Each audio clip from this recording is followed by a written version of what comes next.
Friends, आज की video आप सभी के लिए काफ़ी ज़्यादा इंपॉर्टेंट रहने वाली है, क्योंकि आज की वीडियो में आप सभी के लिए मैं सभी एग्ज़ाम के लिए और आधुनिक भारत के इतिहास का काफ़ी ज़्यादा इंपॉर्टेंट टॉपिक का नाम है भारतीय राष्ट्रीय आंदोलन। इस टॉपिक से रिलेटेड मोस्ट इंपॉर्टेंट क्वेश्चन और थ्योरी इस वीडियो में लेकर आया हूँ।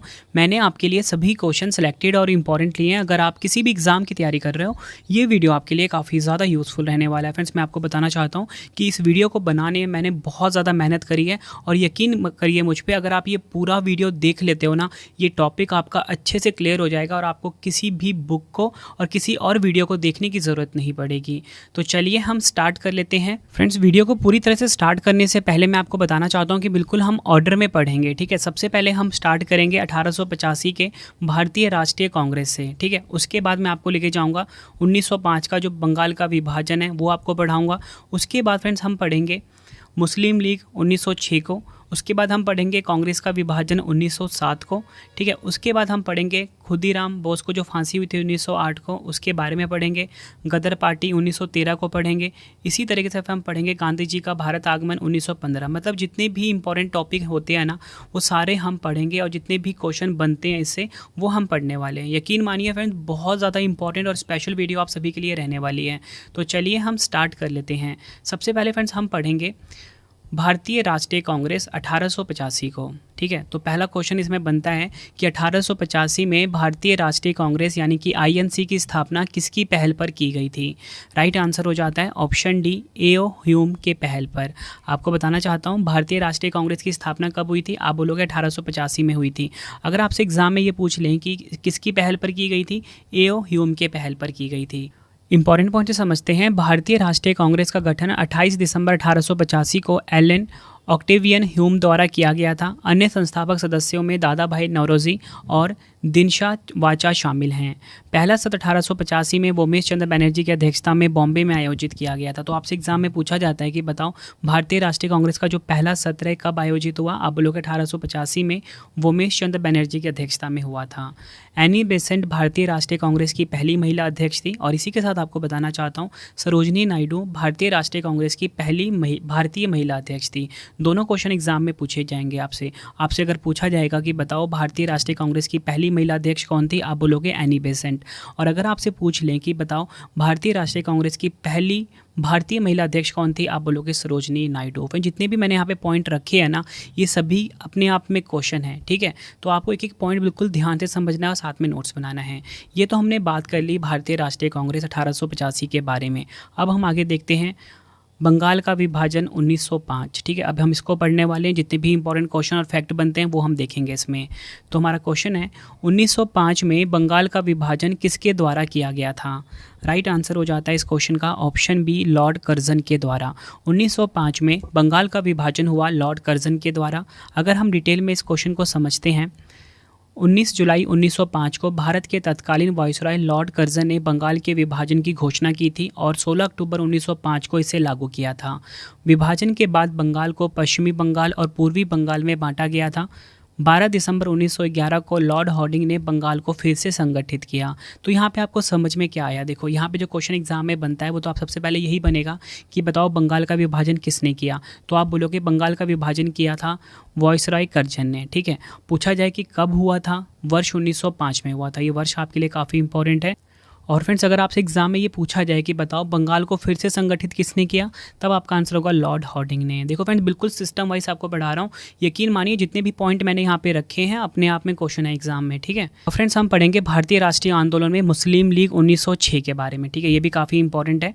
तो मुस्लिम लीग 1906 के बारे में जो पहला क्वेश्चन बनता है वो ये बनता है, ऑल इंडिया मुस्लिम लीग की स्थापना कब हुई थी? राइट आंसर हो जाता है ऑप्शन ए, वर्ष 1906 में। एग्जाम में डायरेक्टली पूछा जाता है कि बताओ ऑल इंडिया मुस्लिम लीग की स्थापना कब हुई थी? 1906 में। इंपॉर्टेंट पॉइंट समझते हैं। ऑल इंडिया मुस्लिम लीग यानी कि AIML की स्थापना 30 दिसंबर 1906 को ढाका बांग्लादेश में हुई थी। पूछा जाए कहाँ पर हुई थी? बांग्लादेश के शहर ढाका में हुई थी। इस लीग की स्थापना ढाका के नवाब सलीम उल्लाह खान के नियंत्रण में एक सम्मेलन में हुई थी। मतलब आपको ये पता लग गया कि ये जो ऑल इंडिया मुस्लिम लीग है इसकी स्थापना 1906 में हुई थी ढाका बांग्लादेश में, और इसकी जो स्थापना है ये ढाका के नवाब जो थे सलीमुल्लाह खान, इनके नियंत्रण में हुई थी।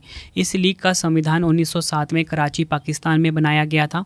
इसका पहला अधिवेशन 1908 में अमृतसर पंजाब में हुआ था। ऑल इंडिया मुस्लिम लीग के पहले सत्र की अध्यक्षता किसने करी थी? आगा खान ने। ये सभी फैक्ट आपको ध्यान रखने हैं। अब फ्रेंड्स हम देखते हैं भारतीय राष्ट्रीय आंदोलन में कांग्रेस का विभाजन। तो आपको बताना चाहता हूँ 1907 में कांग्रेस का विभाजन हुआ। तो हमारा जो पहला क्वेश्चन बनता है ना, वो ये बनता है, कांग्रेस के उदारवादी व उग्रवादी नेताओं में वास्तविक नेताओं में विभाजन किस अधिवेशन में हुआ था? राइट आंसर हो जाता है ऑप्शन बी, सूरत अधिवेशन, जो कि कब हुआ था? 1907। सूरत अधिवेशन जो कि 1907 में हुआ था फ्रेंड, इसमें ना कांग्रेस का विभाजन हुआ उदारवादी व उग्रवादी नेताओं में, यानी कि गरम दल और नरम दल के बीच में इनका विभाजन हुआ। डिटेल में अगर हम समझें, 1907 के सूरत सत्र को लोकप्रिय रूप से सूरत विभाजन के रूप में जाना जाता था, क्योंकि कांग्रेस दो समूह में विभाजित हो गई थी, यानी कि गरम दल और नरम दल। इसकी अध्यक्षता नरम दल के नेता रास बिहारी घोष ने की थी। आपको बताना चाहता हूँ, गरम दल के सबसे प्रमुख नेता बाल गंगाधर तिलक, लाला लाजपत राय और बिपिन चंद्र पाल थे, जिन्हें सामूहिक रूप से लाल बाल पाल तिकड़ी के रूप में जाना जाता है। इसी के साथ आपको बताना चाहता हूँ, दादा भाई नौरोजी, गोपाल कृष्ण गोखले, मदन मोहन मालवीय नरमपंथी नेता थे। देखो फ्रेंड्स, ये तो मैंने आपको समझा दिया कांग्रेस का विभाजन 1907 के बारे में कंप्लीट इन्फॉर्मेशन, ठीक है। अब हम डिस्कस करते हैं, अगले ही साल खुद्दीराम बोस को फांसी दी गई थी, ठीक है। तो खुद्दीराम बोस की फांसी 1908 को हम समझते हैं, ठीक है। ये भी भारतीय राष्ट्रीय आंदोलन का एक महत्वपूर्ण पार्ट है। तो क्वेश्चन हमारा ये है, खुद्दीराम बोस को निम्नलिखित में से किस जेल में फांसी पर भेजा गया था? काफ़ी बार एग्जाम में ये क्वेश्चन पूछा गया है। राइट आंसर हो जाता है ऑप्शन बी, मुजफ्फरपुर। खुद्दीराम बोस को मुजफ्फरपुर की जेल में फांसी के लिए भेजा गया था। डिटेल में अगर हम समझें, 30 अप्रैल 1908 को खुद्दीराम बोस ने मुजफ्फरपुर में गाड़ी पर बम फेंका था, जिससे मुख्य प्रेसिडेंसी मजिस्ट्रेट डगलस किंग्सफोर्ड की मृत्यु हो गई थी। आगे अगर हम समझें, इस मामले को अलीपुर बम षड्यंत्र केस 1908 के नाम से भी जाना जाता है। मुजफ्फरपुर के मुख्य प्रेसिडेंसी दंडनायक D.H. किंग्सफोर्ड को मारने की साजिश के आरोप में खुद्दीराम बोस को मुजफ्फरपुर जेल भेज दिया गया था। और इसी के साथ आपको बताना चाहता हूँ, 13 जुलाई 1908 को उन्हें मौत की सज़ा सुनाई गई और 11 अगस्त 1908 को 18 साल की उम्र में उन्हें फांसी पर लटका दिया गया। फिर जितने भी आपको यहाँ पर फैक्ट बताए, सभी एग्जाम के लिए काफ़ी इंपॉर्टेंट थे। यहाँ पर मैंने आपको ये बताया कि खुद्दीराम बोस को मुजफ्फरपुर जेल में फांसी के लिए भेजा गया था, ठीक है। क्यों भेजा गया था? क्योंकि इन्होंने गाड़ी पर बम फेंका था, जिसमें कि जो मुख्य प्रेसिडेंसी थे मजिस्ट्रेट डगलस किंग्सफोर्ड, ठीक है, डगलस किंग्सफोर्ड की मृत्यु हो गई थी, ठीक है। और इसे हम अलीपुर बम षड्यंत्र केस के नाम से भी जानते हैं। आई होप आपको फ्रेंड्स एक फैक्ट पता लग रहा होगा।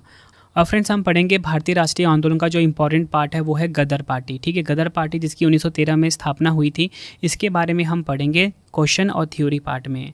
तो हमारा पहला जो बेसिक क्वेश्चन यही बनता है कि अमेरिका में गदर पार्टी की स्थापना किसके द्वारा की गई थी? राइट आंसर हो जाता है इस क्वेश्चन का ऑप्शन सी, उपयुक्त दोनों, लाला हरदयाल और सोहन सिंह भाकना। लाला हरदयाल और सोहन सिंह भाकना ने अमेरिका में गदर पार्टी की स्थापना करी थी। एग्जाम में कई बार पूछा गया है। गदर पार्टी की स्थापना लाला हरदयाल ने 15 जुलाई 1913 को सैन फ्रांसिस्को कैलिफोर्निया में की थी। ये भी काफ़ी बार एग्जाम में पूछा जाता है कि गदर पार्टी की जो स्थापना है कहाँ पर हुई थी, तो आपका आंसर होगा सैन फ्रांसिस्को कैलिफोर्निया में हुई थी। अब हमारा जो भारतीय राष्ट्रीय आंदोलन है, इसका एक और इम्पॉर्टेंट पार्ट आ गया, वो आ गया है गांधी जी का भारत आगमन, ठीक है। काफ़ी इंपॉर्टेंट है गांधी जी का भारत आगमन 1915 हम पढ़ने वाले हैं। तो इसमें जो क्वेश्चन सबसे पहले बनता है वो तो ये बनता है कि महात्मा गांधी किस वर्ष दक्षिण अफ्रीका से भारत लौटे थे? राइट आंसर हो जाता है इस क्वेश्चन का हमारा ऑप्शन डी, 9 जनवरी 1915। महात्मा गांधी 9 जनवरी 1915 को दक्षिण अफ्रीका से भारत लौटे थे। डिटेल में अगर हम समझें, 9 जनवरी 1915 को महात्मा गांधी दक्षिण अफ्रीका से लौटे थे, इसलिए हम 9 जनवरी को ना प्रतिवर्ष प्रवासी भारतीय दिवस के रूप में मनाते हैं। उस समय उनकी उम्र थी 45 साल 3 महीने और 7 दिन। गांधी जी 1893 में 24 साल की उम्र में दक्षिण अफ्रीका गए थे। अब फ्रेंड्स हमारा आ गया भारतीय राष्ट्रीय आंदोलन का एक और इम्पॉर्टेंट पार्ट, वो है होम रूल आंदोलन 1916, ठीक है। होम रूल आंदोलन 1916 को हम पढ़ने वाले हैं, ठीक है। इसमें से भी एग्जाम में कई क्वेश्चन पूछे जाते हैं।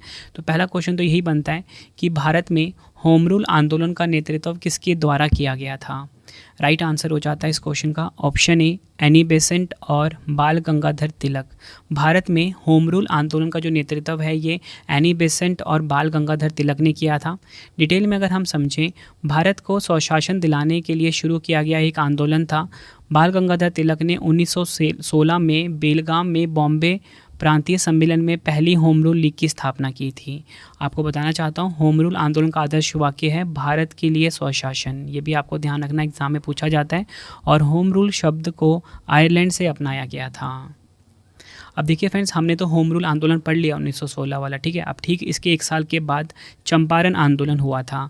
तो अब हम पढ़ने वाले हैं भारतीय राष्ट्रीय आंदोलन में सबसे ज़्यादा इंपॉर्टेंट पार्ट चंपारण आंदोलन 1917 को।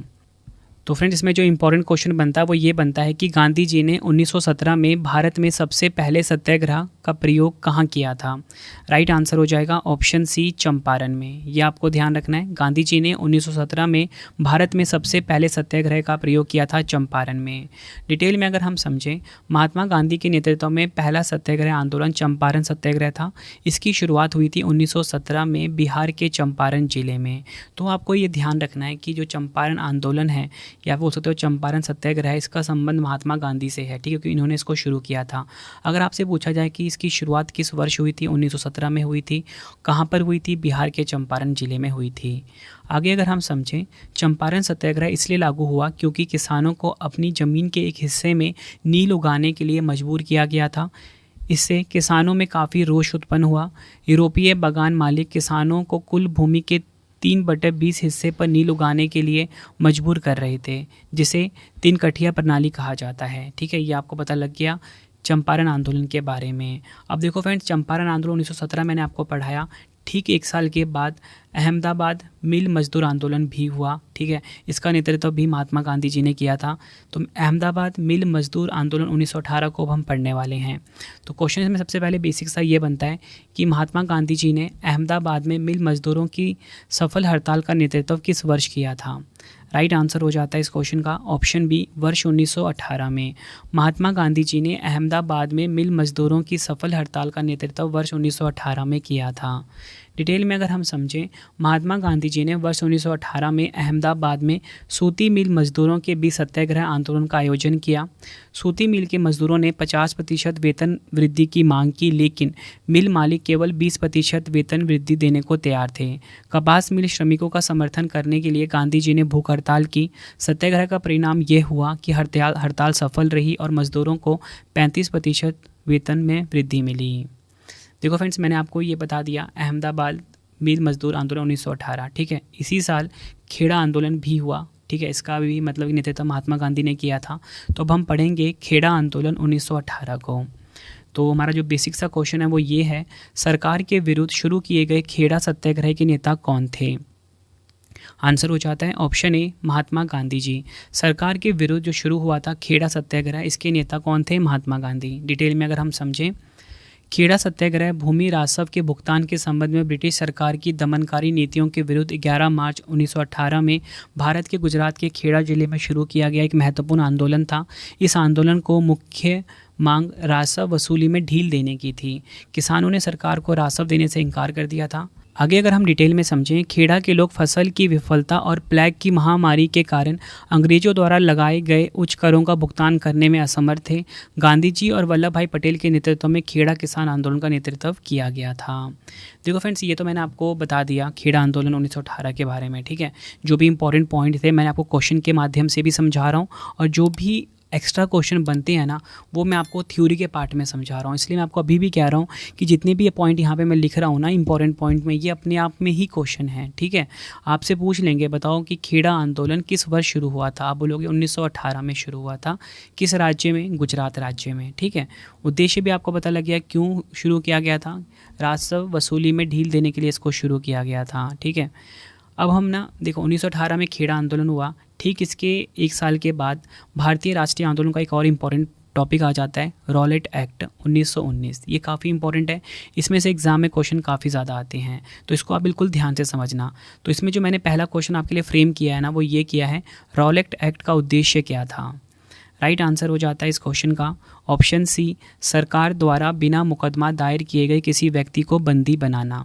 रॉलेट एक्ट का उद्देश्य क्या था? सरकार द्वारा बिना मुकदमा दायर किए किसी व्यक्ति को बंदी बनाना, ये इसका मुख्य उद्देश्य था। अब देखिए जो जो क्वेश्चन एग्जाम में बनते हैं वो मैंने यहाँ पे आपके लिए रखे हैं। तो रॉलेट एक्ट को 6 फरवरी 1919 को पारित किया गया था, ये आपको ध्यान रखना है।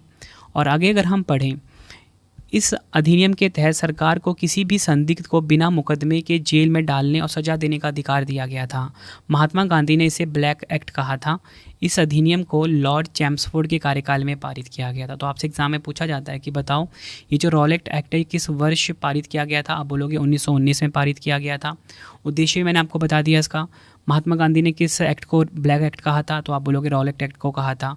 पूछा जाएगा कि बताओ कि जो रॉलेट एक्ट है ये किसके कार्यकाल में पारित हुआ था? तो आप बोलोगे लॉर्ड चैम्सफोर्ड के कार्यकाल में पारित हुआ था। देखो फ्रेंड्स, रॉलेट एक्ट के विरोध में ना भारत में कई कई जगह पे ना आंदोलन हो रहे थे, ठीक है। तो इसी का एक आंदोलन हो रहा था गुजरात में जलियांवाला बाग में, ठीक है। तो अब ये जो हम पढ़ने वाले हैं ना ये काफ़ी इंपॉर्टेंट है। रॉलेट एक्ट 1919 के ठीक उसी साल जलियांवाला बाग हत्याकांड हुआ था, ठीक है। इसको हम ध्यान से समझते हैं, जलियांवाला बाग 1919 को। पहला क्वेश्चन बनता है बेसिक साइंस में कि जलियांवाला बाग हत्याकांड की घटना कब हुई थी? राइट आंसर हो जाता है ऑप्शन ए, 13 अप्रैल 1919 को जलियांवाला बाग हत्याकांड हुआ था। ये आपको ध्यान रखना है। अब देखिए जो जो मैं आपको क्वेश्चन अभी बता रहा हूँ ना, ध्यान से आपने समझना है। ये सभी के सभी पॉइंट हैं MCQ फॉर्म में एग्जाम में पूछे जाते हैं। पहला इंपॉर्टेंट पॉइंट है कि जलियांवाला बाग हत्याकांड को अमृतसर नरसंहार भी कहा जाता है। 13 अप्रैल 1919 को यह हुआ था। बैसाखी के दिन ब्रिटिश सेना ने जलियांवाला बाग में निहत्थे भारतीयों पर गोलियां चला दी थी, जिसके परिणाम स्वरूप वहां सैकड़ों लोग मारे गए।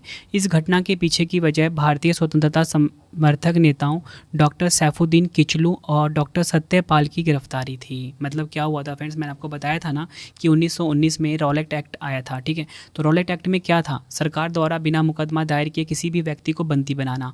तो सरकार ने क्या किया था? ब्रिटिश सरकार ने ये किया था कि जो भारतीय स्वतंत्रता समर्थक थे डॉक्टर सैफुद्दीन किचलू और डॉक्टर सत्यपाल को गिरफ्तार कर लिया था। तो इसी का विरोध हो रहा था कहाँ पे? जलियांवाला बाग में। बिल्कुल शांति तरीके से हो रहा था, लेकिन क्या हुआ आगे मैं आपको बताता हूँ। इस हत्याकांड के लिए पंजाब के lieutenant governor Michael O'Dwyer को सीधे तौर पर जिम्मेदार ठहराया गया था। इस हत्याकांड के बाद महात्मा गांधी जी ने केसर ए हिंद की उपाधि लौटा दी थी और इस हत्याकांड के बाद रविन्द्रनाथ टैगोर ने अपना नाइटहुड सम्मान वापस कर दिया था। मतलब फ्रेंड्स यहाँ पे जो शांतिपूर्ण तरीके से जो आंदोलन हो रहा था ना जलियांवाला बाग में, इसमें क्या किया, जो जनरल डायर था उसने लोगों पे गोलियां चला दी, ठीक है। मैंने यहाँ पे आपको बताया ना, जिसमें कि कई लोग मारे गए, कई सैकड़ों लोग मारे गए। तो यही बता दिया मैंने आपको कि क्यों आंदोलन कर रहे थे। तो उसका रीज़न यही था कि रॉलेट एक्ट की वजह से डॉक्टर सैफुद्दीन किचलू और डॉक्टर सत्यपाल को गिरफ्तार किया गया था। और आपसे अगर एग्ज़ाम में पूछा जाए कि ये जलियांवाला बाग हत्याकांड हुआ था, इसमें किसने केसर ए हिंद की उपाधि लौटा दी थी? तो आप बोलोगे महात्मा गांधी जी ने। पूछा जाए कि जलियांवाला बाग हत्याकांड के बाद किसने अपना नाइटहुड सम्मान वापस कर दिया था? आप बोलोगे रविन्द्रनाथ टैगोर ने। ये तो बात होगी फ्रेंड जलियांवाला बाग हत्याकांड 1919 के बारे में कंप्लीट इन्फॉर्मेशन। अब हम अगला पढ़ते हैं खिलाफत आंदोलन। ये भी काफ़ी इंपॉर्टेंट है, भारतीय राष्ट्रीय आंदोलन का इंपॉर्टेंट पार्ट, ठीक है। तो देखो खिलाफत आंदोलन 1919 से 1922 तक चला, ठीक है।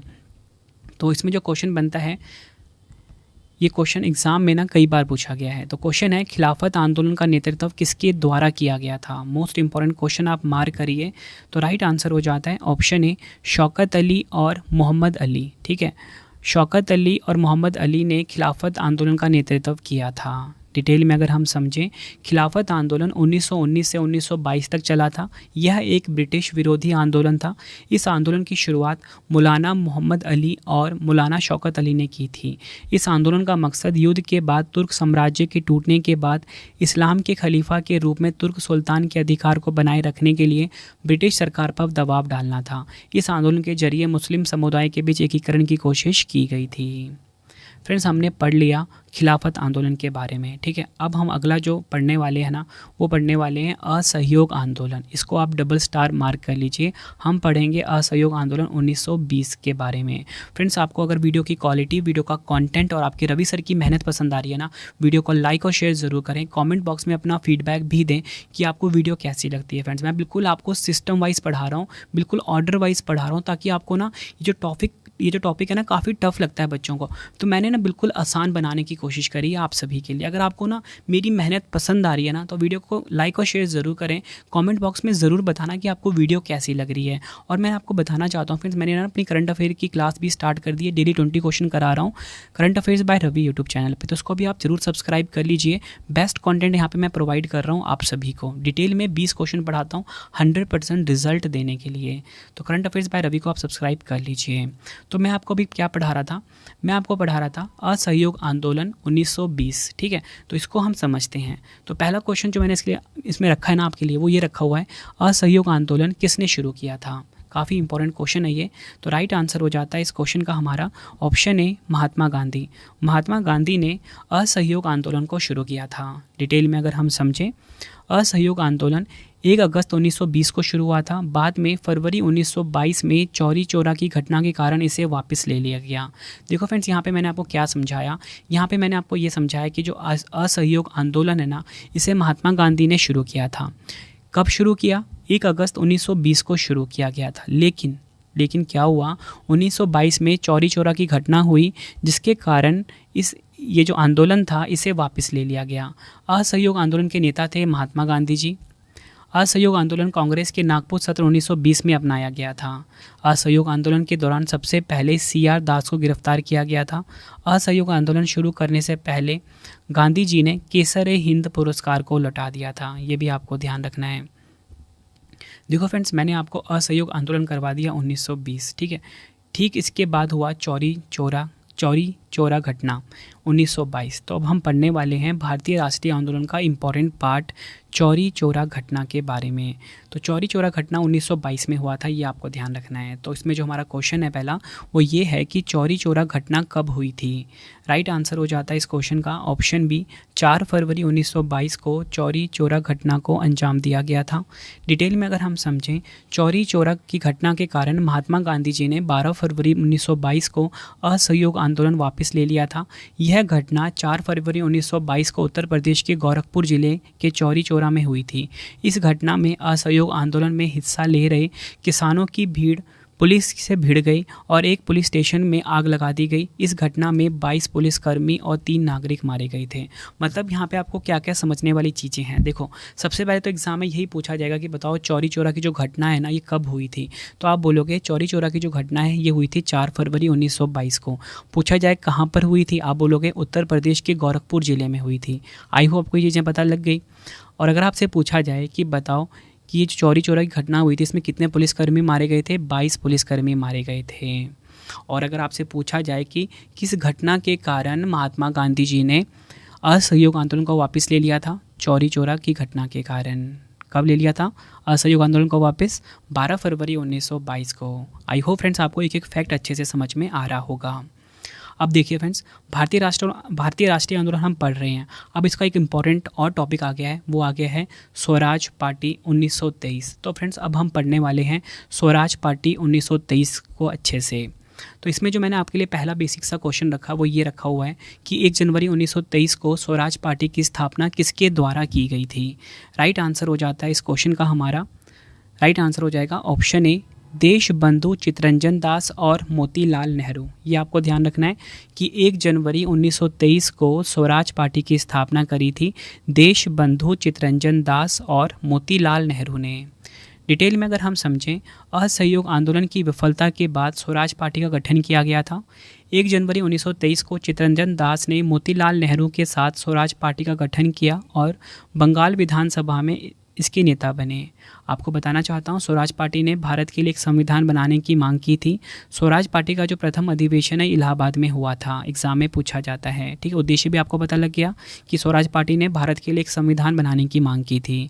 आगे अगर हम समझें, काफ़ी इंपॉर्टेंट लाइन आपको बता रहा हूँ मैंने आपको ये तो बताया कि 1923 में स्वराज पार्टी की स्थापना हुई, किसने करी ये भी आपको मैंने बता दिया, ठीक है। और इसका प्रथम अधिवेशन कहाँ पर हुआ ये भी मैंने आपको बता दिया। 1923 वाला कंप्लीट हुआ। अब 1924 आया, तो मैं आपको बताना चाहता हूँ 1924 में महात्मा गांधी जी ने भारतीय राष्ट्रीय कांग्रेस के जो बेलगाम अधिवेशन है इसकी अध्यक्षता की थी। बेलगाम अधिवेशन महात्मा गांधी जी की अध्यक्षता वाला एकमात्र कांग्रेस अधिवेशन था। तो यहाँ पे आपको क्या समझ में आया कि जो बेलगाम अधिवेशन है ना, ये 1924 में हुआ था और महात्मा गांधी जी ने इसकी अध्यक्षता करी थी। तो आपसे पूछा जाएगा कि महात्मा गांधी जी ने किस राष्ट्रीय कांग्रेस की अध्यक्षता करी थी, आप बोलोगे बेलगाम अधिवेशन की। और ये अध्यक्षता जो थी ना फ्रेंड्स, ये एकमात्र कांग्रेस अधिवेशन ऐसा था जिसमें महात्मा गांधी ने अध्यक्षता करी थी। ये भी आपको ध्यान रखना है, इसलिए काफ़ी इंपॉर्टेंट हो जाता है बेलगाम अधिवेशन। हम पढ़ रहे हैं भारतीय राष्ट्रीय आंदोलन, ठीक है।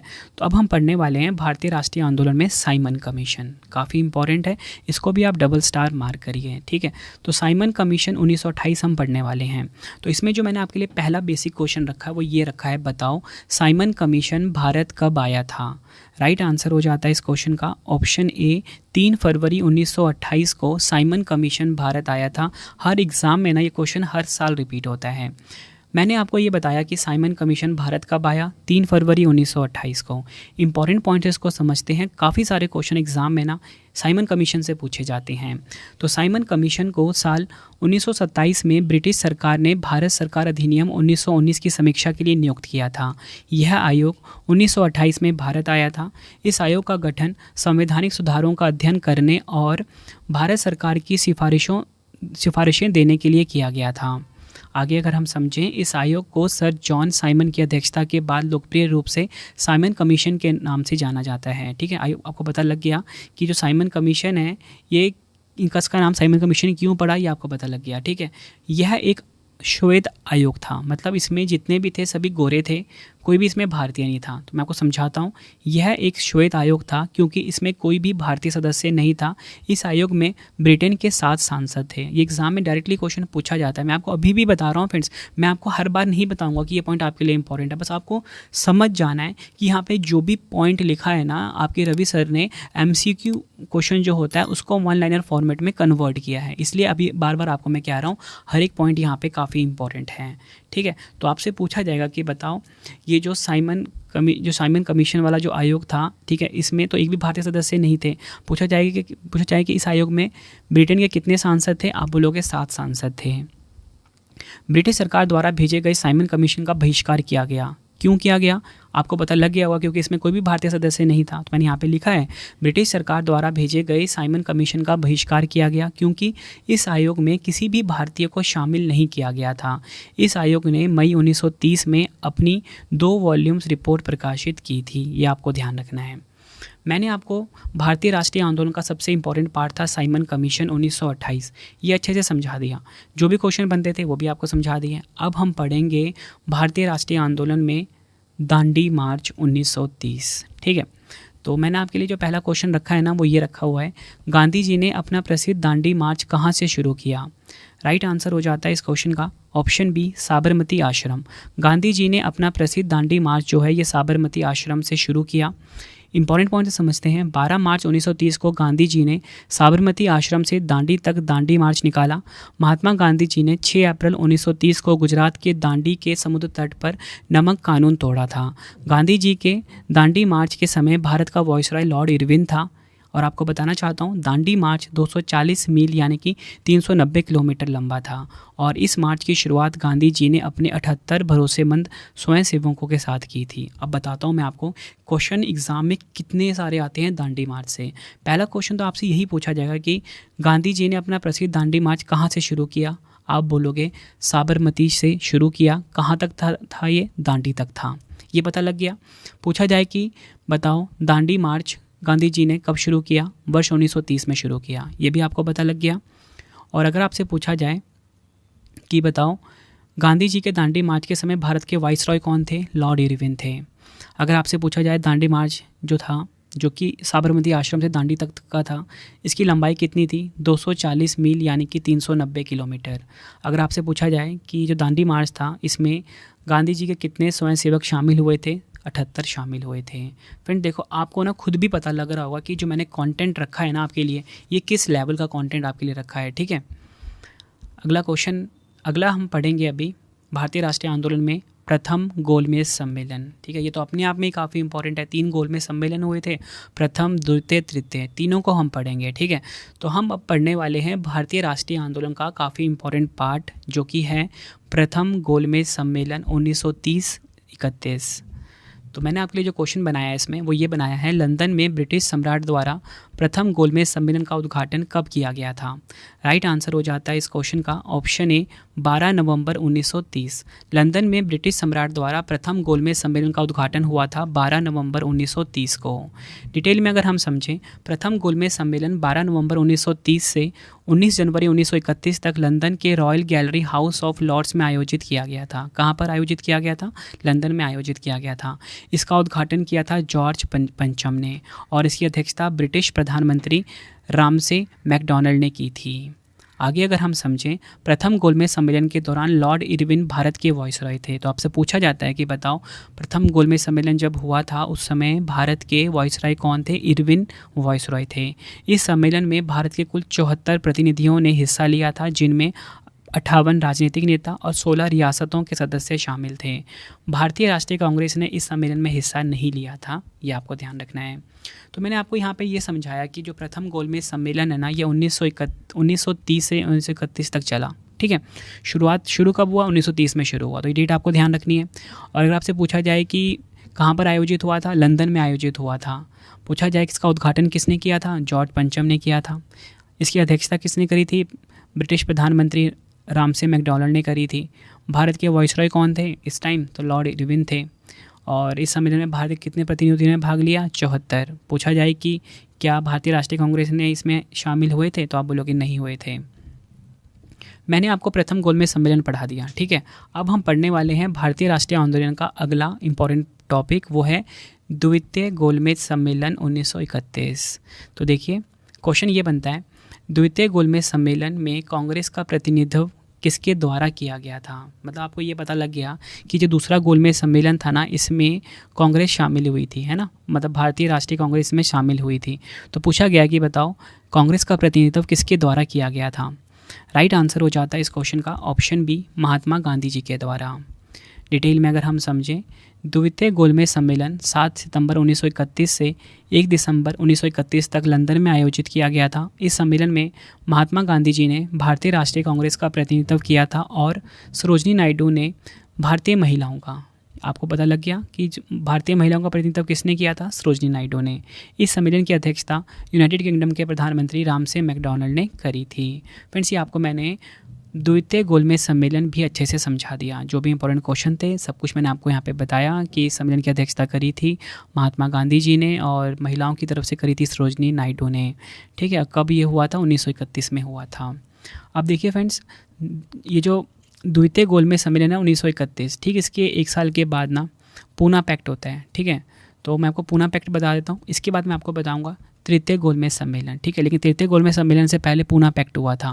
तो ये जो पूना पैक्ट है ना फ्रेंड्स, इसमें से भी एग्जाम में डायरेक्टली क्वेश्चन काफ़ी बार पूछे गए हैं एग्जाम में, तो इसको भी आप ध्यान से समझना। सबसे पहले हम बात करते हैं पूना पैक्ट 1932 से जुड़ा हुआ मोस्ट इंपॉर्टेंट क्वेश्चन। तो क्वेश्चन ये है, बताओ पूना पैक्ट में किसके बीच हस्ताक्षर किए गए थे? राइट आंसर हो जाता है इस क्वेश्चन का ऑप्शन ए, डॉक्टर BR अम्बेडकर और महात्मा गांधी। पूना पैक्ट में BR अम्बेडकर जी और महात्मा गांधी जी के बीच में हस्ताक्षर किए गए थे। मोस्ट इंपॉर्टेंट क्वेश्चन है आपके लिए, आप इसको 2-3 स्टार तो मार्क कर ही लीजिए, एग्जाम में बार बार पूछा जाता है। अब मैं आपको ना पूना पैक्ट से जुड़े हुए कुछ इंपॉर्टेंट क्वेश्चंस बताता हूँ। देखिए, पूना पैक्ट महात्मा गांधी और डॉक्टर भीमराव अंबेडकर के बीच 24 सितंबर 1932 को हुआ था। ठीक है, 1932 को हुआ, एक समझौता था। आपको पता लग गया ना कब हुआ था? ये 1932 में हुआ था। एग्जाम में डायरेक्टली पूछा जाता है पूना पैक्ट कब हुआ था, मतलब जो समझौता हुआ था कब हुआ था? 1932 में हुआ था। किसके बीच में हुआ था? महात्मा गांधी जी और डॉक्टर भीमराव अम्बेडकर के बीच। इस समझौते के तहत ब्रिटिश भारत की संसद में दलित वर्गों को चुनावी सीटों पर आरक्षण दिया गया था। यह समझौता पुणे की यरवदा सेंट्रल जेल में हुआ था, ये आपको ध्यान रखना है। यह समझौता पुणे की यरवदा सेंट्रल जेल में महात्मा गांधी और डॉक्टर अंबेडकर की ओर से मदन मोहन मालवीय ने हस्ताक्षरित किए थे। ये आपको ध्यान रखना है कि डॉक्टर BR अम्बेडकर की तरफ से किसने हस्ताक्षर किए थे? मदन मोहन मालवीय ने। मैंने आपको पूना पैक्ट 1932 समझा दिया। तो फ्रेंड्स, अब हम पढ़ने वाले हैं भारतीय राष्ट्रीय आंदोलन का इंपॉर्टेंट टॉपिक तृतीय गोलमेज सम्मेलन 1932। ठीक है, ये तो आपको पता लग गया कि तृतीय गोलमेज सम्मेलन कब हुआ था, वर्ष 1932 में हुआ था। तो इससे जुड़ा हुआ जो पहला मैंने इंपॉर्टेंट क्वेश्चन आपके लिए रखा हुआ है वो ये रखा है, तृतीय गोलमेज सम्मेलन का आयोजन कब किया गया था। राइट आंसर हो जाता है इस क्वेश्चन का ऑप्शन बी, 17 नवंबर 1932 को तृतीय गोलमेज सम्मेलन का आयोजन किया गया था। डिटेल में अगर हम समझें, तृतीय गोलमेज सम्मेलन 17 नवंबर 1932 से 24 दिसंबर 1932 के बीच लंदन में हुआ था। इस सम्मेलन में केवल 46 प्रतिनिधियों ने हिस्सा लिया था। आपको बताना चाहता हूँ, लेबर पार्टी, गांधी जी और भारतीय राष्ट्रीय कांग्रेस इस सम्मेलन में शामिल नहीं हुए थे। तीनों गोलमेज सम्मेलन में भाग लिया था डॉक्टर BR अम्बेडकर जी ने, तेज बहादुर सप्रू ने, MR जयकर ने, NM जोशी ने, CN मुदलियार ने। ठीक है, तो आपको ध्यान क्या रखना है इसमें कि जो तृतीय गोलमेज सम्मेलन है ये 17 नवंबर 1932 से 24 दिसंबर 1932 के बीच लंदन में हुआ था। ठीक है, इस सम्मेलन में 46 प्रतिनिधियों ने भाग लिया था। और इसी के साथ आपको बताना चाहता हूँ कि इस सम्मेलन में लेबर पार्टी ने हिस्सा नहीं लिया, महात्मा गांधी जी ने भी हिस्सा नहीं लिया और भारतीय राष्ट्रीय कांग्रेस ने भी इसमें हिस्सा नहीं लिया। तो आप कह सकते हो कि ये सम्मेलन भी फेल हुआ। अब देखो, एग्जाम में पूछा जाता है कि बताओ तीनों गोलमेज सम्मेलनों में किसने भाग लिया। ज़्यादातर तो आपको डॉक्टर BR अम्बेडकर दिया जाता है एग्जाम में। ठीक है, लेकिन कभी कभी क्या होता है, एग्जामिनर क्वेश्चन को टफ करने के लिए तो और भी जो लोग हैं ना उनके नाम भी डाल देता है। ठीक है, तो आपको बताना चाहता हूँ, BR अम्बेडकर जी के साथ तेज बहादुर सप्रू, MR जयकर, NM जोशी और CN मुदलियार हैं जिन्होंने कि तीनों गोलमेज सम्मेलनों में भाग लिया था। हमने पढ़ लिया तीनों गोलमेज सम्मेलन। ठीक है, और इसी के बीच हमने पूना पैक्ट भी पढ़ लिया। अब सबसे ज़्यादा इंपॉर्टेंट एक और आ गया है, वो आ गया है भारतीय राष्ट्रीय आंदोलन का भारत सरकार अधिनियम 1935। तो इसमें जो मैंने आपका पहला क्वेश्चन रखा है वो यही रखा है कि भारत सरकार अधिनियम 1935 के समय भारत का वाइसरॉय कौन था। तो राइट आंसर हो जाता है इस क्वेश्चन का हमारा ऑप्शन ए, लॉर्ड विलिंगटन। ये आपको ध्यान रखना है। भारत सरकार अधिनियम 1935 के समय भारत का वाइसरॉय था लॉर्ड विलिंगटन। डिटेल में अगर हम समझें, भारत सरकार अधिनियम 1935 को ब्रिटिश संसद ने 1935 में पारित किया था और यह 1937 में लागू हुआ था। यह लॉर्ड लिनलिथगो की नेतृत्व वाली संयुक्त चयन समिति की रिपोर्ट पर आधारित थी। भारत सरकार अधिनियम 1935 के द्वारा बर्मा को भारत से अलग किया गया था। भारत सरकार अधिनियम 1935 के द्वारा भारत परिषद को समाप्त कर दिया गया था। आई होप आपको ये चीज़ें समझ में आ गई होंगी। अब देखो फ्रेंड्स, हमने ना भारत सरकार अधिनियम 1935 पढ़ लिया। इसमें मैंने आपको ये बताया कि उस समय भारत के वाइसरॉय कौन थे, लॉर्ड विलिंगटन थे। और फ्रेंड्स, अगर आपसे एग्जाम में पूछा जाए कि बर्मा को भारत से अलग किस अधिनियम द्वारा किया गया, आप बोलोगे भारत सरकार अधिनियम 1935 के द्वारा अलग किया गया। और अगर आपसे पूछा जाए कि भारत परिषद को समाप्त किस अधिनियम के द्वारा किया गया, भारत सरकार अधिनियम 1935 के द्वारा किया गया। देखो फ्रेंड्स, हम पढ़ रहे हैं भारतीय राष्ट्रीय आंदोलन, तो इसमें मैंने आपको भारत सरकार अधिनियम 1935 पढ़ा दिया। अब जो अगला इंपॉर्टेंट आ गया है टॉपिक, वो आ गया है मुस्लिम लीग। अब हम मुस्लिम लीग को अच्छे से समझने वाले हैं। मुस्लिम लीग की अगर हम बात करें, ठीक है, इसकी स्थापना हुई थी 1940 में। तो इसमें जो मैंने आपके लिए पहला क्वेश्चन रखा वो ये रखा है, बताओ मुस्लिम लीग ने पाकिस्तान की मांग का प्रस्ताव सर्वप्रथम कांग्रेस के किस अधिवेशन में रखा था। तो राइट आंसर हो जाता है इस क्वेश्चन का हमारा ऑप्शन ए, 1940 के लाहौर अधिवेशन में मुस्लिम लीग ने पाकिस्तान की मांग का प्रस्ताव सर्वप्रथम 1940 में लाहौर अधिवेशन में रखा था। डिटेल में अगर हम समझें, मुस्लिम लीग ने 1940 में लाहौर में आयोजित अपने अधिवेशन में एक अलग मुस्लिम लीग राज्य यानी कि पाकिस्तान की मांग की थी। इस प्रस्ताव को लाहौर प्रस्ताव या पाकिस्तान प्रस्ताव के नाम से भी जाना जाता है। मुस्लिम लीग द्वारा पाकिस्तान की मांग को पूरा करने के साधन के रूप में 16 अगस्त 1946 को प्रत्यक्ष कार्रवाई दिवस घोषित किया गया था। ये सभी फैक्ट आपने ध्यान रखने हैं। वीडियो कम से कम आप 2 बार ज़रूर देखना, ताकि फ्रेंड्स ये जो टॉपिक है ना, जो कि स्टूडेंट को काफ़ी ज़्यादा टफ लगता है और एग्ज़ाम में इसमें से भर भर के क्वेश्चन पूछे जाते हैं, ताकि आपको ना हर एक पॉइंट अच्छे से समझ में आ जाए। ठीक है, अब हम पढ़ेंगे भारतीय राष्ट्रीय आंदोलन का इम्पॉर्टेंट पार्ट, वो है क्रिप्स मिशन। 1942 को हम पढ़ने वाले हैं। तो देखिए, इसमें जो मैंने आपके लिए पहला क्वेश्चन रखा वो यही रखा है कि क्रिप्स मिशन भारत में किस वर्ष आया था। तो राइट आंसर हो जाता है ऑप्शन डी, वर्ष 1942 में क्रिप्स मिशन जो है ये भारत आया था। डिटेल में हम समझते हैं क्रिप्स मिशन को। क्रिप्स मिशन को ब्रिटिश सरकार द्वारा मार्च 1942 में ब्रिटिश युद्ध प्रयासों के लिए भारतीय सहयोग और समर्थन को सुरक्षित करने के उद्देश्य से भेजा गया था। मतलब पता लग गया यहाँ पे आपको कि जो क्रिप्स मिशन है भारत क्यों आया था, मार्च 1942 में भारत क्यों आया था। ब्रिटिश युद्ध प्रयासों के लिए भारतीय सहयोग के लिए और समर्थन को सुरक्षित करने के उद्देश्य से आया था। क्रिप्स मिशन के प्रस्तावों को post dated cheque Mahatma Gandhi ने माना। आपसे पूछा जाता है कि किस मिशन को किसे महात्मा गांधी जी ने पोस्ट डेटेड चेक कहा था? आप बोलोगे क्रिप्स मिशन को। जवाहरलाल नेहरू और मौलाना आज़ाद क्रिप्स मिशन के आधिकारिक वार्ताकार थे। एग्जाम में पूछा जाता है। जब लॉर्ड लिथगो वायसराय थे तब क्रिप्स मिशन ने भारत का दौरा किया। तो पूछा जाता है कि बताओ किस वायसराय के कार्यकाल में क्रिप्स मिशन भारत आया था? आप बोलोगे लॉर्ड लिथगो वायसराय के कार्यकाल में। भारत में क्रिप्स मिशन के समय ब्रिटिश प्रधानमंत्री विंस्टन चर्चिल थे, ये भी आपको ध्यान रखना है। क्रिप्स मिशन की विफलता के बाद 1942 में भारत छोड़ो आंदोलन शुरू हुआ। मतलब आपको ये पता लग गया कि क्रिप्स मिशन था ना, ये विफल रहा, और क्रिप्स मिशन की विफलता के बाद 1942 में भारत छोड़ो आंदोलन शुरू हुआ था। फ्रेंड्स, मैंने आपको पिछली स्लाइड में ये तो बता दिया कि क्रिप्स मिशन की विफलता के बाद 1942 में ना भारत छोड़ो आंदोलन को शुरू किया गया। ठीक है, तो अब हम पढ़ने वाले हैं भारतीय राष्ट्रीय आंदोलन का काफ़ी ज़्यादा इंपॉर्टेंट पार्ट, वो है भारत छोड़ो आंदोलन 1942। तो इसमें जो मैंने आपके लिए पहला क्वेश्चन रखा है वो ये रखा है कि 1942 में कांग्रेस के बॉम्बे अधिवेशन में भारत छोड़ो प्रस्ताव किसके द्वारा लाया गया था? राइट आंसर हो जाता है इस क्वेश्चन का ऑप्शन ए, जवाहरलाल नेहरू। 1942 में कांग्रेस के बॉम्बे अधिवेशन में भारत छोड़ो प्रस्ताव को जवाहरलाल नेहरू के द्वारा लाया गया था। डिटेल में अगर हम समझें, भारत छोड़ो आंदोलन का प्रस्ताव जवाहरलाल नेहरू द्वारा दिया गया था।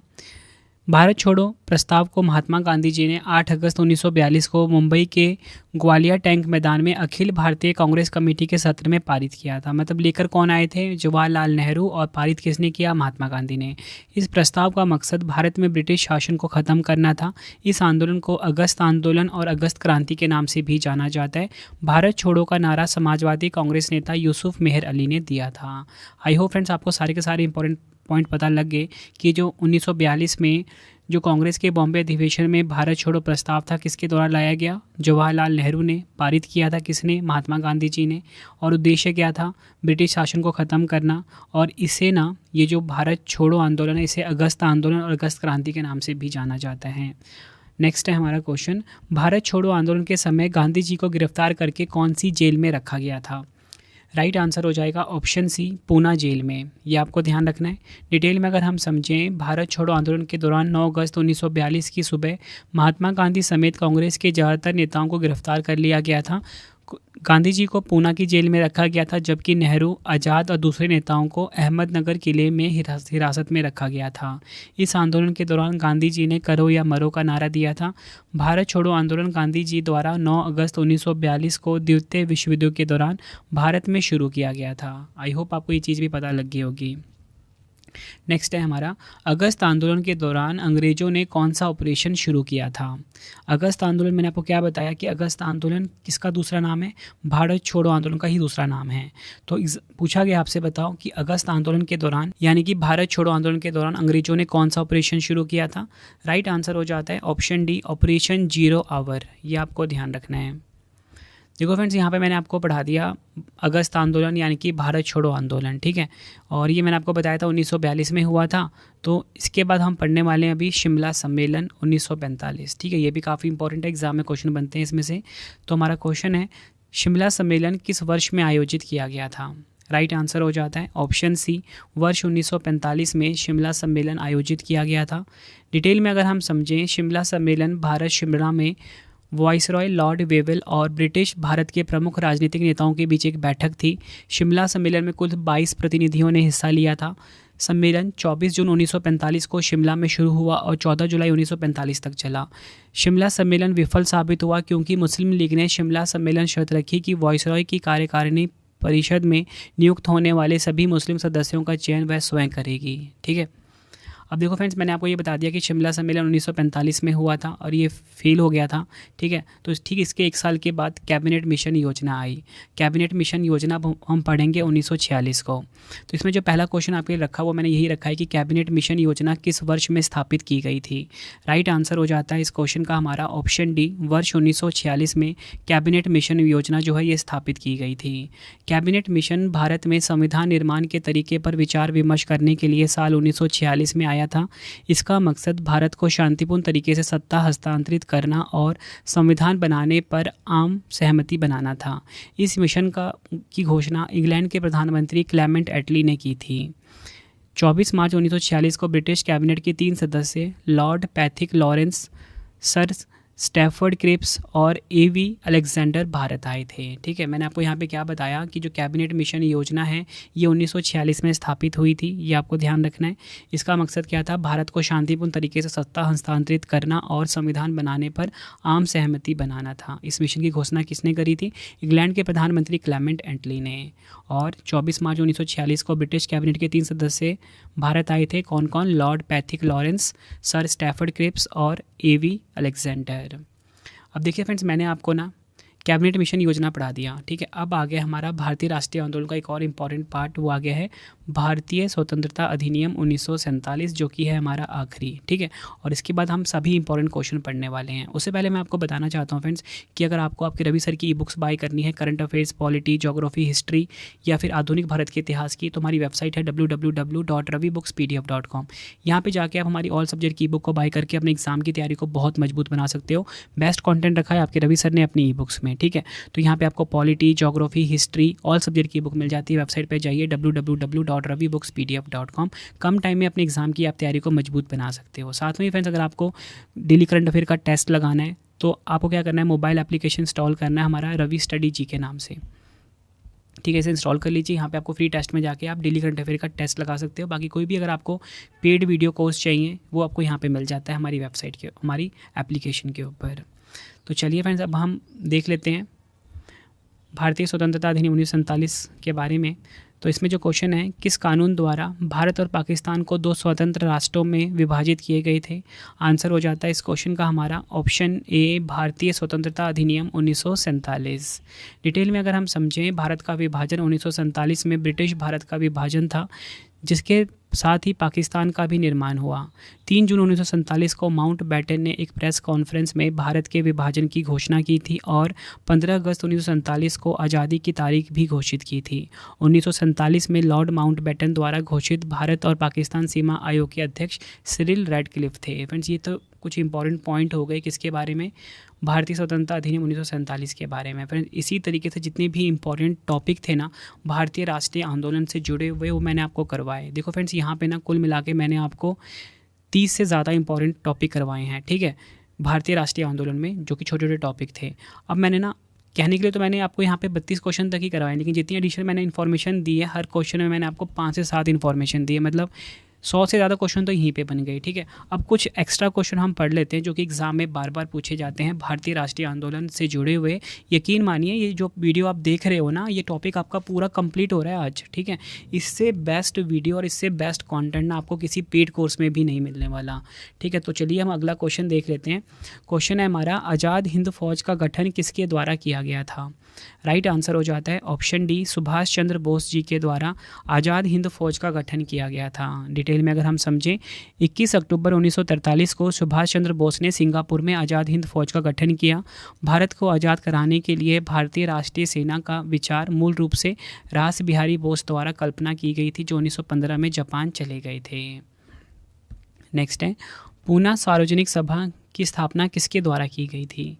आंसर हो जाता है ऑप्शन बी, महादेव गोविंद रनाडे के द्वारा पूना सार्वजनिक सभा की स्थापना की गई थी। डिटेल में अगर हम समझें, पूना सार्वजनिक सभा की स्थापना 2 अप्रैल 1870 को गणेश वासुदेव जोशी, एस.एच. चिपलुंकर और महादेव गोविंद रनाडे ने पुणे में की थी। नेक्स्ट है, लंदन इंडियन सोसाइटी और ईस्ट इंडिया एसोसिएशन की स्थापना किसके द्वारा की गई थी? राइट आंसर हो जाता है ऑप्शन बी, दादा भाई नौरोजी। ये आपको ध्यान रखना है, लंदन इंडियन सोसाइटी और ईस्ट इंडिया एसोसिएशन की स्थापना दादा भाई नौरोजी के द्वारा की गई थी। डिटेल में अगर हम समझें, 1865 में दादा भाई नौरोजी के मार्गदर्शन में लंदन इंडियन सोसाइटी की स्थापना की गई। इसका गठन भारतीय छात्रों द्वारा राजनीतिक शिकायतों को व्यक्त करने के लिए एक मंच के रूप में किया गया था। ईस्ट इंडिया एसोसिएशन की स्थापना 1 अक्टूबर 1866 को दादा भाई नौरोजी ने की थी। इस एसोसिएशन का मकसद सार्वजनिक हितों और भारतीयों के कल्याण को बढ़ावा देना था। नेक्स्ट है हमारा क्वेश्चन, स्वतंत्रता मेरा जन्मसिद्ध अधिकार है और मैं इसे लेकर रहूँगा, यह कथन किसका है? राइट आंसर हो जाता है ऑप्शन ए, बाल गंगाधर तिलक का। स्वतंत्रता मेरा जन्मसिद्ध अधिकार है और मैं इसे लेकर रहूँगा, यह कथन है बाल गंगाधर तिलक का। तिलक को भारतीय शांति का जनक भी कहा जाता है, ये आपको पता होना चाहिए। वह चरमपंथी गुट से ताल्लुक़ रखते थे। उन्होंने 2 पत्रिका प्रकाशित की, मराठी में केसरी और अंग्रेजी में महारत्ता। नेक्स्ट है, अप्रैल 1920 में दिल्ली की केंद्रीय असेंबली में बम फेंकने वाले क्रांतिकारी नेता कौन थे? राइट आंसर हो जाता है ऑप्शन सी, सरदार भगत सिंह। डिटेल में अगर हम समझें, 8 अप्रैल 1929 को भगत सिंह और बटुकेश्वर दत्त ने दिल्ली स्थित केंद्रीय विधानसभा में बम फेंके। बटुकेश्वर दत्त के खिलाफ केंद्रीय विधानसभा बम मामला दायर किया गया था। उन्होंने केंद्रीय विधानसभा हॉल में आगंतुक गैलरी में इंकलाब जिंदाबाद के नारे लगाने शुरू कर दिए थे। अगला क्वेश्चन है हमारा, निम्नलिखित में से किसने तीनों गोलमेज सम्मेलनों में भाग लिया? राइट आंसर हो जाता है इस क्वेश्चन का option A, B R Ambedkar ji. B R Ambedkar ji ने तीनों गोलमेज सम्मेलनों में भाग लिया था। अगला क्वेश्चन है, महात्मा गांधी जी ने किस गोलमेज सम्मेलन में भाग लिया था? राइट आंसर हो जाता है ऑप्शन बी, द्वितीय गोलमेज सम्मेलन में महात्मा गांधी जी ने भाग लिया था। नेक्स्ट है, कांग्रेस के उग्रवादी तथा उदारवादी नेताओं में पुनः मेल किस अधिवेशन में हुआ था? आंसर हो जाता है ऑप्शन ए, लखनऊ अधिवेशन 1916 में। डिटेल में अगर हम समझें, 1916 में भारतीय राष्ट्रीय कांग्रेस के लखनऊ अधिवेशन की अध्यक्षता अंबिका चरण मजूमदार ने की थी। नेक्स्ट है, सिपाही विद्रोह के समय भारत का गवर्नर जनरल कौन था? राइट आंसर हो जाता है ऑप्शन ए, लॉर्ड कैनिंग सिपाही विद्रोह के समय भारत का गवर्नर जनरल था। 1857 का सिपाही विद्रोह 10 मई 1857 को मेरठ में शुरू हुआ था। यह विद्रोह ब्रिटिश ईस्ट इंडिया कंपनी के शासन के खिलाफ बंगाल प्रेसिडेंसी के सिपाहियों ने शुरू की थी। यह विद्रोह 20 जून 1858 को ग्वालियर में ख़त्म हुआ था। अगला है हमारा क्वेश्चन, यंग इंडिया पुस्तक के लेखक कौन हैं? राइट आंसर हो जाता है इस क्वेश्चन का option B, Lala Lajpat Rai young India पुस्तक के लेखक हैं। नेक्स्ट है, लखनऊ समझौता कब हुआ था? राइट आंसर हो जाता है ऑप्शन सी, वर्ष 1916 में लखनऊ समझौता हुआ था। 1916 का लखनऊ समझौता भारतीय राष्ट्रीय कांग्रेस और मुस्लिम लीग के बीच एक समझौता था। 1916 के लखनऊ समझौते पर बाल गंगाधर तिलक और मोहम्मद अली जिन्ना के बीच हस्ताक्षर हुए। 1916 में भारतीय राष्ट्रीय कांग्रेस के लखनऊ अधिवेशन की अध्यक्षता अंबिका चरण मजूमदार ने की थी। नेक्स्ट है हमारा क्वेश्चन, वर्ष 1857 के संदर्भ में किसे उसके मित्र ने धोखा दिया तथा अंग्रेजों द्वारा बंदी बनाकर मार दिया गया था? राइट आंसर हो जाता है इस क्वेश्चन का हमारा option C, Tatya Tope. Detail में अगर हम समझें, तात्या टोपे को नरवर के राजा मान सिंह ने धोखा दिया था। एग्जाम में कई बार पूछा जाता है। नेक्स्ट है हमारा क्वेश्चन, कांग्रेस द्वारा पूर्ण स्वाधीनता का प्रस्ताव कब और कहां पारित किया गया था? राइट आंसर हो जाता है ऑप्शन डी, कांग्रेस का जो लाहौर अधिवेशन 1929 है, इसमें पूर्ण स्वाधीनता का प्रस्ताव पारित किया गया था। भारतीय राष्ट्रीय कांग्रेस ने 19 दिसंबर 1929 को अपने लाहौर सत्र में पूर्ण स्वराज यानी कि पूर्ण स्वतंत्रता का प्रस्ताव पारित किया था। इस अधिवेशन में जवाहरलाल नेहरू को कांग्रेस का अध्यक्ष चुना गया था। 31 दिसंबर 1929 को नेहरू ने रावी नदी के किनारे तिरंगा फहराया और पूर्ण स्वराज की मांग की। उन्होंने 26 जनवरी 1930 को स्वतंत्रता के लिए निर्धारित तिथि बताई थी। नेक्स्ट है, वर्ष 1939 में कांग्रेस छोड़ने के बाद सुभाष चंद्र बोस ने किस दल की स्थापना की थी? राइट आंसर हो जाता है इस क्वेश्चन का ऑप्शन डी, फॉरवर्ड ब्लॉक की। वर्ष 1939 में कांग्रेस छोड़ने के बाद सुभाष चंद्र बोस ने फॉरवर्ड ब्लॉक की स्थापना की थी। ऑल इंडिया फॉरवर्ड ब्लॉक एक वामपंथी राष्ट्रवादी राजनीतिक पार्टी है जिसकी स्थापना 1939 में सुभाष चंद्र बोस ने पश्चिम बंगाल में की थी। अगला क्वेश्चन एग्जाम के लिए काफ़ी इंपॉर्टेंट क्वेश्चन है ये, गांधी इरविन समझौता कब हुआ था? राइट आंसर हो जाता है इस क्वेश्चन का ऑप्शन डी, 5 मार्च 1931 को गांधी इरविन समझौता हुआ था। गांधी इरविन समझौता भारत के सविनय अवज्ञा आंदोलन से संबंधित था। इस समझौते पर 5 मार्च 1931 को महात्मा गांधी और लॉर्ड इरविन ने हस्ताक्षर किए थे। गांधी इरविन समझौते के अनुसार गांधी जी ने सविनय अवज्ञा आंदोलन स्थगित कर दिया और दूसरे गोलमेज सम्मेलन में भाग लेने के लिए सहमत हुए। नेक्स्ट है हमारा क्वेश्चन, कांग्रेस संगठन उदारवादी तथा उग्रवादी गुटों में कब विभाजित हुआ था? राइट आंसर हो जाता है इस क्वेश्चन का ऑप्शन ए, 1907 में। कांग्रेस संगठन उदारवादी तथा उग्रवादी गुटों में 1907 में विभाजित हुआ था। सूरत विभाजन 1907 में सूरत में हुए कांग्रेस के वार्षिक अधिवेशन के रूप में भी जाना जाता है। सूरत अधिवेशन ने कांग्रेस के भीतर उदारवादी और चरमपंथी नामक क्रांतिकारियों की 2 शाखाओं का निर्माण किया। नेक्स्ट है हमारा क्वेश्चन, डॉक्टर राजेंद्र प्रसाद के अनुसार पाकिस्तान के जनक कौन थे? राइट आंसर हो जाता है इस क्वेश्चन का ऑप्शन सी, लॉर्ड मिंटो। आपको बताना चाहता हूँ, पाकिस्तान के जनक थे डॉक्टर राजेंद्र प्रसाद के अनुसार। नेक्स्ट है 18 फरवरी 1946 को जल सेना के द्वारा खुला विद्रोह कहाँ पर किया गया था। काफ़ी इंपॉर्टेंट क्वेश्चन है ये भी। राइट आंसर हो जाता है ऑप्शन बी बॉम्बे में। 18 फरवरी 1946 को जल सेना के द्वारा खुला विद्रोह जो है ये बॉम्बे महाराष्ट्र में हुआ था। नौसैनिक जहाज, याद रखना है आपको, नौसैनिक जहाज HMIS तलवार पर नौसेना के अधिकारियों ने रहने की स्थिति और उन्हें दिए जाने वाले भोजन का विरोध करना शुरू कर दिया। विरोध 18 फरवरी 1946 को शुरू हुआ। नेक्स्ट है इंडियन मुस्लिम लीग की स्थापना कब की गई थी। राइट आंसर हो जाता है ऑप्शन ए, वर्ष 1906 में इंडियन मुस्लिम लीग की स्थापना हुई थी। ऑल इंडिया मुस्लिम लीग का गठन ढाका बांग्लादेश में 30 दिसंबर 1906 को हुआ था। यह एक राजनीतिक दल था जो पाकिस्तान को अलग मुस्लिम बहुल राष्ट्र के रूप में स्थापित करने के लिए ब्रिटिश शासन के दौरान स्थापित किया गया था। मोहम्मद अली जिन्ना दल के नेता थे। नेक्स्ट है हमारा क्वेश्चन, द्विराष्ट्र सिद्धांत का प्रतिपादन किसके द्वारा किया गया था। राइट आंसर हो जाता है ऑप्शन डी, मोहम्मद अली जिन्ना के द्वारा। डिटेल में अगर हम समझें, द्विराष्ट्र सिद्धांत को सर सैयद अहमद खान का वास्तविक जनक माना जाता है। हालांकि 20वीं सदी की शुरुआत में पाकिस्तान के संस्थापक मोहम्मद अली जिन्ना ने भी सिद्धांत का प्रस्ताव रखा था। अगला क्वेश्चन, भारत सेवक समाज के संस्थापक कौन थे। आंसर हो जाता है ऑप्शन डी, गोपाल कृष्ण गोखले भारत सेवक समाज के संस्थापक थे। डिटेल में अगर हम समझें, भारत सेवक समाज या the servants of India society का गठन पुणे महाराष्ट्र में 12 जून 1905 को गोपाल कृष्ण गोखले द्वारा की गई थी। समाज का उद्देश्य भारत के नागरिकों के लिए स्वैच्छिक सेवा के रास्ते खोजना और विकसित करना था। नेक्स्ट है हमारा क्वेश्चन, डेक्कन एजुकेशन सोसाइटी की स्थापना किसके द्वारा की गई थी। राइट आंसर हो जाता है इस क्वेश्चन का ऑप्शन सी, ए और बी दोनों। बाल गंगाधर तिलक और गोपाल गणेश अगरकर के द्वारा डेक्कन एजुकेशन सोसाइटी की स्थापना की गई थी। डेक्कन एजुकेशन सोसाइटी की स्थापना साल 1884 में पुणे में हुई थी, यह भी आपको ध्यान रखना है। नेक्स्ट है हमारा क्वेश्चन, संपूर्ण भारत में प्रथम स्वाधीनता दिवस कब मनाया गया था। राइट आंसर हो जाता है ऑप्शन बी, 26 जनवरी 1930 को। फ्रेंड्स, आप ना हमारा टेलीग्राम भी ज्वाइन कर लेना, रवि स्टडी जीके नाम से, जहाँ पे आपको डेली जीके की एक शीट दी जाती है रिवीजन के लिए, और साथ में ही करंट अफेयर्स का PDF भी दिया जाता है। रवि स्टडी जीके नाम से हमारा टेलीग्राम है। नेक्स्ट है, बंगाल में क्रांतिकारी नेताओं द्वारा किस संस्था की स्थापना की गई थी। राइट आंसर हो जाता है ऑप्शन बी, अनुशीलन समिति। नेक्स्ट है, कांग्रेस के प्रथम अधिवेशन की अध्यक्षता किसके द्वारा की गई थी।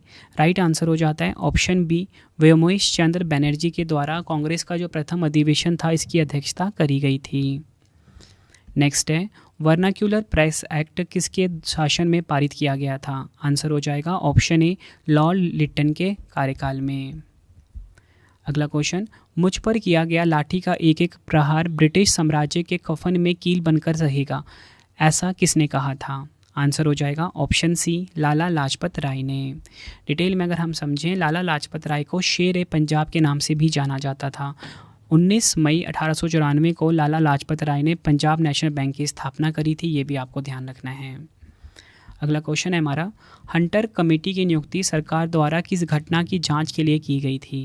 राइट आंसर हो जाता है ऑप्शन बी, जलियांवाला बाग हत्याकांड की जांच के लिए हंटर कमेटी की नियुक्ति सरकार द्वारा की गई थी। अगला क्वेश्चन, मुस्लिम लीग द्वारा मुक्ति दिवस कब मनाया गया था। आंसर हो जाता है ऑप्शन बी, 22 दिसंबर 1939। अगला क्वेश्चन, केसरी और मराठा समाचार पत्र किसने निकाले थे। राइट आंसर हो जाता है ऑप्शन ए, बाल गंगाधर तिलक ने केसरी और मराठा समाचार पत्र जो थे ये निकाले थे। नेक्स्ट है, भारतीय राष्ट्रीय कांग्रेस की स्थापना के समय भारत का गवर्नर कौन था। आंसर हो जाएगा ऑप्शन बी, लॉर्ड डफरिन। भारतीय राष्ट्रीय कांग्रेस की स्थापना के समय भारत के गवर्नर थे लॉर्ड डफरिन। अगला क्वेश्चन, गांधी जी द्वारा किस पत्रिका का संपादन किया गया था। आंसर हो जाएगा ऑप्शन ए, हरिजन। नेक्स्ट है हमारा क्वेश्चन, जलियांवाला बाग हत्याकांड के विरोध में सर नाइटहुड का खिताब किसके द्वारा वापस कर दिया गया था। आंसर हो जाता है ऑप्शन बी, रविंद्रनाथ टैगोर के द्वारा नाइटहुड की जो उपाधि थी ये वापस कर दी गई थी। अगला क्वेश्चन, इंडियन सिविल सर्विसेज की परीक्षा पास करने वाले पहले भारतीय कौन थे। राइट आंसर हो जाता है इस क्वेश्चन का ऑप्शन ए, सत्येंद्र नाथ ठाकुर जो हैं ये इंडियन सिविल सर्विस की परीक्षा पास करने वाले पहले भारतीय थे। अगला है हमारा क्वेश्चन, इल्बर्ट विधेयक किस वायसराय के काल में पेश किया गया था। आंसर हो जाता है ऑप्शन ए, लॉर्ड रिपन। 1857 के विद्रोह के दौरान कुंवर सिंह किस स्थान के नेता थे? आंसर हो जाएगा ऑप्शन ए बिहार। अगला क्वेश्चन, किस गवर्नर जनरल की तुलना औरंगजेब से की जाती है?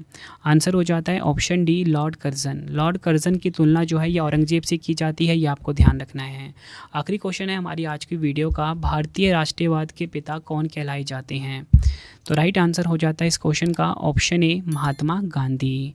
फ्रेंड्स, ये आपको मैंने मोस्ट इंपॉर्टेंट 70 क्वेश्चन करवाए, ठीक है, बिल्कुल थ्योरी से समझाया मैंने आपको, बिल्कुल टॉपिक वाइज समझाया। आई होप आपका ये वीडियो जो आपको वीडियो मैंने आपके लिए लेकर आया था इसमें आपका ये टॉपिक अच्छे से क्लियर हो गया होगा। अगर आपको वीडियो की क्वालिटी, वीडियो का कंटेंट और आपके रवि सर की मेहनत पसंद आई है, वीडियो को लाइक और शेयर ज़रूर करें। कमेंट बॉक्स में अपना फीडबैक भी देना कि वीडियो कैसी लगी है। 2 क्वेश्चन का आप टेस्ट दे दीजिए कमेंट बॉक्स में। तो पहला क्वेश्चन है 1905 में बंगाल का विभाजन किसके द्वारा किया गया था? 4 ऑप्शन है आपके पास। दूसरा क्वेश्चन है जलियांवाला बाग हत्याकांड की घटना कब हुई थी? दोनों क्वेश्चन का आंसर आपने कमेंट बॉक्स में देना है। वीडियो कंप्लीट हो गई है। अब आपके लिए इंपॉर्टेंट इन्फॉर्मेशन है। सबसे पहले डेली करंट अफेयर्स पढ़ने के लिए आप मेरा जो करंट अफेयर का चैनल है उसे सब्सक्राइब कर लीजिए। करंट अफेयर्स बाय रवि नाम से है, ठीक है, करंट अफेयर्स बाय रवि नाम से। यहाँ पे मैं डेली के 20 क्वेश्चन करंट अफेयर्स में पढ़ा रहा हूँ आपको 100% रिजल्ट के लिए, ठीक है। कोई भी आप चैनल देखते हो वहाँ पे 8 से 10 क्वेश्चन ही पढ़ाए जाते हैं, लेकिन मेरा यूट्यूब का ये ऐसा पहला चैनल है जहाँ पे डेली के 20 क्वेश्चन करंट अफेयर के पढ़ाए जा रहे हैं, ताकि आपका ना एग्जाम में कोई भी क्वेश्चन छूटे ना। तो current affairs by Ravi YouTube channel को आप सब्सक्राइब करके अपने एग्जाम की तैयारी को आप बहुत मजबूत बना सकते हो, ठीक है। और इसी के साथ आपको बताना चाहता हूँ, किसी भी क्वेश्चन में आपको डाउट है, अगर आपने मुझसे 1 to 1 बात करनी है तो मेरा इंस्टाग्राम हैंडल है रवि स्टडी जी के नाम से, ठीक है, रवि स्टडी जी के नाम से है। तो इसको भी आप यहाँ पे जाके ऐप्स फॉलो कर लीजिए और यहाँ पे इंस्टाग्राम पे मुझे मैसेज कर सकते हो। मैं आपके उस प्रॉब्लम को सॉल्व करने की पूरी कोशिश करूँगा, ठीक है। ई बुक्स आप जरूर बाय कर लेना अपने रवि सर की कम टाइम में। अगर आपको अपने एग्जाम की तैयारी करनी है, जीके की ई बुक, हिस्ट्री, पॉलिटी, हर सब्जेक्ट की बुक आपको मिल जाती है। वेबसाइट है www.ravibookspdf.com, ठीक है, यहाँ पे आप जाके बाय कर सकते हो। टेलीग्राम मैंने आपको बता दिया है, टेलीग्राम भी इंस्टॉल कर लेना, टेलीग्राम भी ज्वाइन कर लेना, रवि स्टडी जी के नाम से है, ठीक है। रेड कलर का लोगो आएगा, इसे भी आप ज्वाइन कर लीजिए। यहाँ पे आपको पीडीएफ्स मिलती है, डेली जीके की शीट मिलती है। और इसी के साथ मोबाइल एप्लीकेशन है रवि स्टडी जी के नाम से, इसे भी अपने फ़ोन में इंस्टॉल करके फ्री टेस्ट में जाके डेली करंट अफेयर का आप टेस्ट लगा सकते हो। बाकी अगर आपको कोई भी वीडियो कोर्स चाहिए तो यहाँ पे आपको मिल जाता है, ठीक है। वीडियो कैसी लगी आपने कमेंट बॉक्स में ज़रूर बताना है। अगला वीडियो आपको किस टॉपिक पे चाहिए ये भी आप मुझे ज़रूर बताएं। तो चलिए फ्रेंड्स, अब हम मिलते हैं नेक्स्ट वीडियो में। Thank you and wish you all the best.